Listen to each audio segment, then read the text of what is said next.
Hello दोस्तों, tricks for all students में आप सभी का एक बार फिर से स्वागत है। दोस्तों, आज की इस वीडियो में हम इंडिविजुअल एंड सोसाइटी से संबंधित कई सारी महत्वपूर्ण जानकारियों को समझेंगे। आप किस तरह से पास हो सकते हैं इस सब्जेक्ट में, क्या वो तरीके हो सकते हैं जो आपके लिए फ़ायदेमंद होंगे, आपको क्या चीज़ें करनी चाहिए जिससे आप इजीली सेफली इस सब्जेक्ट में पास हो सकते हैं। ठीक है, मेनली बात यहीं पर टिकी हुई है कि आप किस तरह से अच्छे मार्क्स स्कोर कर सकते हैं या अच्छे से पास हो सकते हैं। मेन पर्सपेक्टिव इस वीडियो का यही है। तो काफ़ी इंपॉर्टेंट बातें की जाएंगी, प्लीज़ वीडियो को पूरा देख लेना। एक्चुअल में यही कहूँगा, जो भी बातें मैं आपको बताना चाहता हूँ इस वीडियो के माध्यम से सारी बातें बताने का प्रयास किया गया है। तो ऐसा ना हो कि कोई बात आप मतलब ना सुने, तो प्लीज़ वीडियो को पूरा देख लेना। और यहाँ पे मैं अपने आप को यहाँ पे थोड़ा सा कुछ बातें यहाँ पे मैं रखूँगा। अभी बच्चे ने कमेंट किया था कि सर आपने कहा था इंडिविजुअल एंड सोसाइटी चुनने के लिए और मैंने चुन लिया और आपने वीडियोज़ भी नहीं बनाई। तो देखिए दोस्तों, पहली बात मैं यहाँ पे बता दूँ कि मैंने आपको ये नहीं कहा कि मैं आपको वीडियो प्रोवाइड करवाऊँगा। ठीक है, पहली बात तो ये हो गई। दूसरी बात दोस्तों ये हो गई कि मैंने आपको ये नहीं कहा कि आप इंग्लिश ही चूज़ कीजिए। मैंने आपको समझाया था वहाँ पर, जब मैंने आपको सब्जेक्ट रिकमेंडेशन के लिए आपको जो एक वीडियो बनाई थी उसमें मैंने आपको समझाया था कि आप ये लेंगे तो ये हो सकता है, या आप सामान्य रूप से ये सब्जेक्ट चूज़ कर सकते हैं। ये नहीं कहा कि आप यही चूज़ कीजिए। मैंने आपको वहाँ पे बताया था कि जो मेरी फ़र्स्ट प्रेफरेंसेस है यहाँ पर, उसमें है कॉमर्स। कॉमर्स मतलब कम्युनिकेशन इन मैनेजमेंट, ये आपके लिए हिंदी और इंग्लिश दोनों में आएगा और ये ईज़ी सब्जेक्ट है, आप इसे ले सकते हैं। फिर मैंने कहा था अगर इसे नहीं लेंगे बच्चे तो फिर इंग्लिश ले सकते हैं बच्चे। ठीक है, तो मैंने इसके बाद ही इंग्लिश को यहाँ पर रखा था। और ये भी मैंने क्लियर किया था कि अगर जो बच्चा हिंदी में देना चाहता है एग्ज़ाम, तो उसके पास यही दो ऑप्शन है, एक इकोनॉमिक्स का और एक कॉमर्स का। तो इतना तो आपको बिल्कुल सिंपल होगा कि इंग्लिश लेने का मतलब भाई इंग्लिश में ही एग्ज़ाम देना पड़ेगा। ये वाली बात तो आपको बिल्कुल पता ही होगी। अगर नहीं पता थी तो ये आपकी गलती है। ठीक है, और मैंने वीडियो में ऑलरेडी आपको समझाया भी था कि अगर हिंदी में देना चाहते हैं एग्ज़ाम तो आपके लिए ये सब्जेक्ट अवेलेबल हो सकता है या ये। बाकी मैंने फर्स्ट पे कॉमर्स को रखा था। सेकंड पे हाँ, मैं मानता हूँ कि मैंने इंग्लिश को आपको सजेस्ट किया था, लेकिन इसका मतलब ये नहीं है कि आप ये नहीं कह सकते कि आपने मेरे कारण ही इंग्लिश चूज़ किया, ऐसे कहना गलत होगा। हाँ, वो बात अलग है कि आपने मैंने आपको कुछ सजेशन दी थी तो आपने उसके हिसाब से ही चूज़ किया, ये बात बिल्कुल सही हो सकती है। लेकिन फिर भी दोस्तों, ये आपका डिसीज़न था और सही मायने में देखा जाए तो मैंने आपको कोई गलत राय नहीं दी थी। यहाँ पे देखिए, आप पहले ये थोड़ी-सी बातें सुन लीजिए, फिर उसके बाद में मैं आपको बताऊँगा तरीके। लेकिन आप यहाँ पे एक बात ध्यान से सुनो। देखिए, मैथ का ऑप्शन आपके पास अवेलेबल नहीं था। हिस्ट्री का ऑप्शन मैंने आपको बाद में बताया था एक वीडियो में कि आप हिस्ट्री ले सकते हैं, लेकिन हिस्ट्री आपके पास अवेलेबल नहीं थी। तो बचे 3 सब्जेक्ट। अब बताइए 3 में से मैं क्या करूँ? 3 में से इनके अलावा मैं कोई ऑप्शन दे सकता था? नहीं दे सकता था। 3 ही ऑप्शन थे मेरे पास और 3 में से मैंने आपको पहले रिकमेंड कर दिया कम्युनिकेशन का, तो बच्चों ने नॉर्मली कम्युनिकेशन भी लिया। और फिर मैंने आपको कहा फिर भाई इंग्लिश ले सकते हो आप, क्योंकि इकोनॉमिक्स से तो ईज़ी है इंग्लिश। हकीकत है, इकोनॉमिक्स से तो ठीक-ठाक है इंग्लिश, ऐसा नहीं है कि ठीक-ठाक नहीं है, क्योंकि इकोनॉमिक्स में अभी आप देखेंगे 9 यूनिट्स है जिसमें बहुत सारी मैथ भी घुसी हुई है। और ऐसा नहीं कि ये हिंदी में अवेलेबल है। हिंदी में क्या मतलब, आपको अगर हिंदी में इसका पेपर देना है तो इसमें भी आपको काफ़ी मतलब रिसर्च करनी पड़ेगी, अलग-अलग टॉपिक आपको हिंदी में ढूँढने पड़ेंगे, उसके बाद ही आप इकोनॉमिक्स का भी दे पाएँगे। तो जिन्होंने लिए वो भी परेशान हैं। तो 3 ऑप्शन थे, 3 में से 2 ऑप्शन जो हैं आपकी पूरी तरह वो हार्ड ही हैं, 3 दोनों ही हार्ड हैं। तो आप ये ना सोचें कि आप फँस गए इंग्लिश को लेकर, आप बस ये सोचिए कि आप किस तरह से इसमें पास हो सकते हैं। आई चलिए दोस्तों, अब हम बात कर लेते हैं कि आखिर हमें क्या-क्या चीज़ें इंडिविजुअल एंड सोसाइटी में अपनानी चाहिए, ठीक है? तो यहाँ पे हम मेनली जो हमारा ये सब्जेक्ट है इसकी हम बात कर लेते हैं, क्या चीज़ें कैसे होंगी।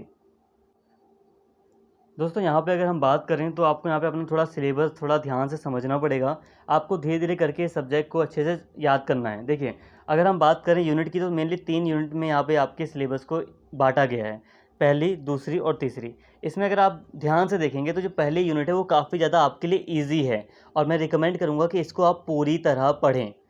ठीक है, आप यहाँ पे एक तरीका यूज़ कर सकते हैं, वो ये है पहला, कि जो पहली यूनिट है आप इसको पूरी तरह पढ़ लें। इसके साथ ही आप एक काम और कर सकते हैं यहाँ पर, जैसे कि यहाँ पे आपको 1 से लेकर 6 चैप्टर दिए गए हैं और यहाँ पे आपको 21 से लेकर 26 चैप्टर दिए गए हैं। यहाँ पे कन्फ्यूज़ मत होना, कहने का मतलब है कि यहाँ पे कुछ जो चैप्टर्स हैं यूनिट 2 में उसको 21, 22, 23, 26 तक ऐसे नाम दिया गया है, तो ये आपको पढ़ना है और यहाँ पे आपको 29 से 34 तक आपको पढ़ना है।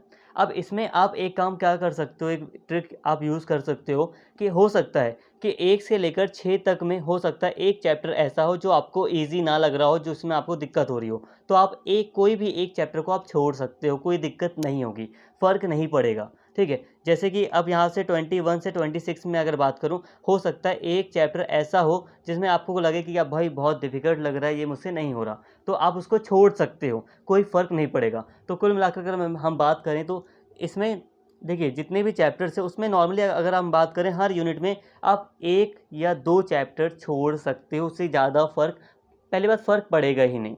फ़र्क इसलिए नहीं पड़ेगा क्योंकि कई बार ऑप्शन आपके पास अवेलेबल होंगे, कई सारे क्वेश्चन में आपके पास ऑप्शन अवेलेबल होंगे, तो आप कर दोगे अगर आपने उतना पढ़ लिया। लेकिन फिर भी उतना पढ़ना भी डिफ़िकल्ट है जितना मैं आप यहाँ पे आपको रिकमेंड कर रहा हूँ। तो देखिए मुख्य रूप से आप एक चैप्टर मेनली अगर हम बात करें, अगर आप एक कोई भी हर यूनिट में अगर आप एक चैप्टर भी छोड़ देते हैं तो इससे आपका बिल्कुल भी फ़र्क नहीं पड़ेगा।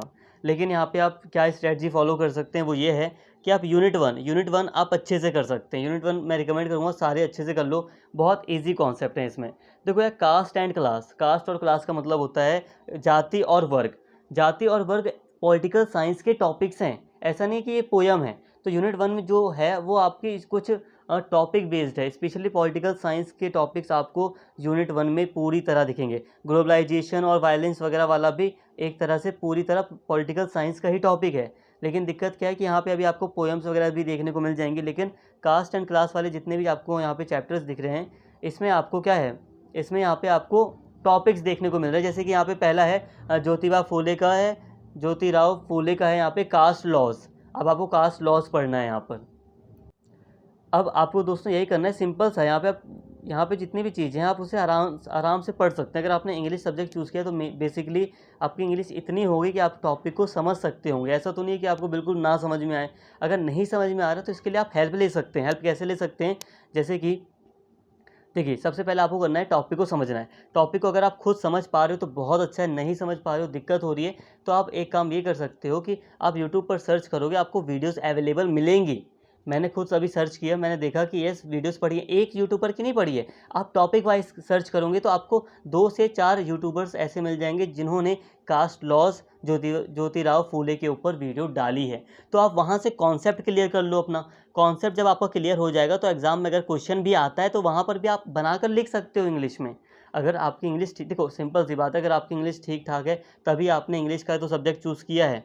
अगर आपकी इंग्लिश ठीक ठाक होती नहीं तो आपने क्यों चूज़ किया। लेकिन अगर किसी ने गलती से भी चूज़ कर लिया, उसको भी मैं रिकमेंड करूँगा कि पहले आप अच्छे से टॉपिक आप अच्छे से समझ लें। टॉपिक जब आपको अच्छे से समझ में आएगा तभी आप आगे कुछ कर सकते हैं। अब अगर आपको टॉपिक अच्छे से समझ में आ गया, तब यहाँ से आप कुछ कुछ पॉइंट्स याद कर सकते हैं। क्या याद कर सकते हैं, जैसे कि यहाँ पे लिखा है ना कास्ट लॉज, तो कास्ट लॉज में आप यहाँ पे जो पहला पैरा है, यहाँ पे आप देखिए क्या आपको इम्पोर्टेंट लग रहा है, या कुछ लाइन्स आप याद कर सकते हैं, कुछ जो पैरा हैं वो आप याद कर सकते हैं हर एक चैप्टर के। यहाँ पे दोस्तों मैं आपको एक चीज़ रिकमेंड करूँगा, जैसे कि समिंग अप। यहाँ पे समिंग अप एक समरी के रूप में यहाँ पे आपको दी गई है। आप इसे पढ़कर एक पूरा एक आइडिया लगा सकते हैं कि आपके चैप्टर में क्या दिया गया है। यहाँ पे सिंपल सा एक बात ध्यान रखना, जितने भी चैप्टर्स हैं वो बहुत छोटे हैं। छोटे का मतलब 3-4 पेजेस में आपके चैप्टर खत्म हो रहे हैं यहाँ पे DOSL की रीडिंग में। तो हर चैप्टर का जो यहाँ पे लास्ट में एक समिंग अप भी दिया गया है मैक्सिमम कई सारे चैप्टर्स में।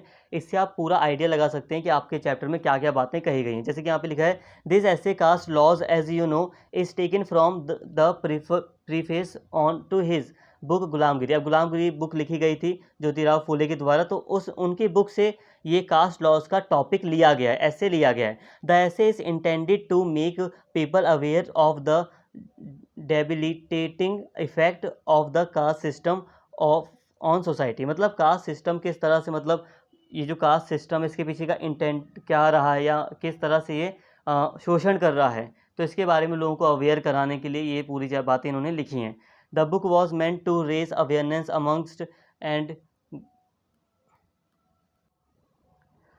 amongst the masses and galvanize them to work against the continued existence of caste laws। अब देखिए दोस्तों, आप ऐसे लाइन को पढ़िए, समझने का प्रयास कीजिए। जैसे कि अब यहाँ पे कुछ हार्ड वर्ड्स आ जाते हैं तो इसकी आप हिंदी ढूंढिए, ठीक है। ये वर्क आपको करना पड़ेगा, इतनी मेहनत आपको करनी ही पड़ेगी। हर अभी जो मतलब जो दो जिन बच्चों ने मैक्रो इकोनॉमिक्स लिया है तो उन्हें भी वर्क करना पड़ रहा है, आप भी कीजिए, ठीक है। हर ये जो जेनरिक इलेक्टिव सब्जेक्ट है, स्पेशली यहाँ पे कुछ हार्ड सब्जेक्ट अवेलेबल थे और वही आप लोगों को चूज़ करने पड़े हैं। और मैं बस आपसे यही कहूँगा कि इनमें पास होना बहुत मुश्किल नहीं है, थोड़ा-सा हाँ, ये लगता है कि टॉपिक बहुत हार्ड है या हमें लगता है कि इसमें टाइम लग रहा है ज़्यादा, तो आप बस थोड़ा टाइम दो अपने सब्जेक्ट को। जो भी आपको ऐसे अगर इंग्लिश में हार्ड वर्ड लगते हैं, तो उसकी आप मतलब इंग्लिश मीनिंग ढूँढ लीजिए। जब आप मीनिंग ढूँढ लोगे तो आपको थोड़ा समझ में आएगा। बस कॉन्सेप्ट अच्छे से समझ लो और आसान हल्का-हल्का याद कर लो कि जो गुलामगिरी बुक है, जो उसमें वो कास्ट लॉज़ ये जो टॉपिक है वो गुलामगिरी बुक से लिया गया है। इसे हल्का-हल्का आप याद कर सकते हो, एक समराइज़ रूप में आप इसे समझ सकते हो। इसके साथ ही दोस्तों मैं यही आपसे एक बार रिकमेंड करूँगा दोबारा से, जैसे कि नॉर्मली बच्चों की जो इंग्लिश है वो ठीक-ठाक होती है, ठीक है? आप इतने बड़े लेवल पे पढ़ रहे हैं, नॉर्मली इंग्लिश आपकी ठीक-ठाक होगी, आप काफ़ी अच्छे से चीज़ों को लर्न कर सकते हैं। लर्न मतलब यहाँ पे पूरा रटना नहीं है। जैसे कि अगर हम मान लो किसी चीज़ को बिल्कुल वर्ड टू वर्ड रटते हैं, तो आप उसकी जगह 50% याद कीजिए। 50% मतलब हल्का-हल्का आप याद करो, पहले समझ लो टॉपिक, फिर हल्का-हल्का उसको याद कर लो। इतना याद हो जाएगा तो आप काफ़ी अच्छे से अपना एग्ज़ाम में लिख पाएँगे। अब जैसे कि यहाँ पे जो कास्ट लॉस का जो इम्पोर्टेंट टॉपिक है, इस चैप्टर का पूरा मेन टॉपिक क्या है? पहले आपको इंट्रोडक्शन दिया है, इंट्रोडक्शन समझ लिया, इसे आप होल्ड पर रखो, ठीक है। मेन टॉपिक क्या है इस वाले चैप्टर में, वो है कास्ट लॉज। तो कास्ट लॉज का जो मेन टॉपिक है, अब इसको हल्का हल्का याद करने का प्रयास करो, समझो भी साथ में, याद करने का भी पूरा का पूरा ये जो टॉपिक है इसको याद करने का भी प्रयास करो। हर एक जो भी चैप्टर है, हर एक जो चैप्टर है आपका, जो स्पेशली यूनिट 1 में, उसका एक एक पेज अगर आप याद कर लेते हो, जो मेन टॉपिक से संबंधित एक एक पेज अगर आप उसे याद कर लेते हो, तो ये भी आपको इफेक्ट मतलब आपको ये भी काफ़ी ज़्यादा मतलब आपके लिए काम आएगा।